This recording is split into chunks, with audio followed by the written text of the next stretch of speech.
ముఖ్యమంత్రి రేవంత్ రెడ్డి సూచనలతో రైతు బంధుపై సబ్ కమిటీ వేసినట్లు ఐటీ మంత్రి దుద్దిళ్ల శ్రీధర్ బాబు తెలిపారు. ఈ విషయమై అన్ని జిల్లాల రైతుల నుంచి రైతుల అభిప్రాయాలు సేకరిస్తున్నట్లు తెలిపారు. రైతుల సలహాలు సూచనల మేరకే రైతు బంధుని అమలు చేస్తామన్నారు. ఇచ్చిన మాట ప్రకారం రుణమాఫీకి శ్రీకారం చుట్టామని అన్నారు. 2 సార్లు రుణమాఫీ చేసిన ఘనత కాంగ్రెస్ పార్టీదేనని తెలిపారు.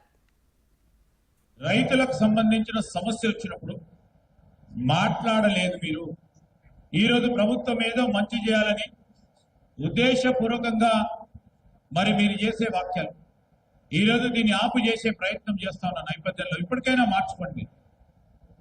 మేము ₹1,00,000 లోపల రుణం ఈ దఫ చేస్తున్నాము. ఇంకో 10 రోజుల్లో కూడా మా వ్యవసాయ మంత్రి గారు, మా ఫైనాన్స్ మినిస్టర్ గారు, ముఖ్యమంత్రి గారు కసరత్తు చేస్తా ఉన్నారు. ₹1,50,000 రుణమాఫీ చేయడానికి, ₹2,00,000 రుణమాఫీ చేయడానికి. కాంగ్రెస్ పార్టీ ప్రభుత్వం చేపట్టే అభివృద్ధి సంక్షేమాన్ని ఆపు చేయాలి, స్పీడ్ బ్రేకర్ ఎక్కడ పెట్టాలని ఆలోచన చేసిన నేపథ్యంలో నేను ఇంతకుముందే చెప్పినాం. సంక్షేమ కార్యక్రమాలు మొదలుపెట్టినప్పుడు 9వ డిసెంబర్ 2023లో ఇదే మహిళలకు సంబంధించిన ఉచిత బస్సు ప్రయాణాన్ని మొదలు పెడితే ఇది ఎన్ని రోజులు నడుస్తుందో చూద్దాంలే అన్న మాటలు మీకు గుర్తున్నాయి.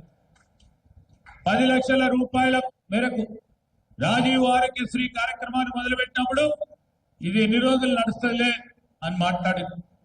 200 యూనిట్ల ఉచిత కరెంట్ ఇస్తామని కాంగ్రెస్ పార్టీ చెప్పింది, చేస్తున్నామని చెప్పి చేస్తే ఎన్ని రోజులు నడుస్తుందిలే అని ఆలోచన చేసింది.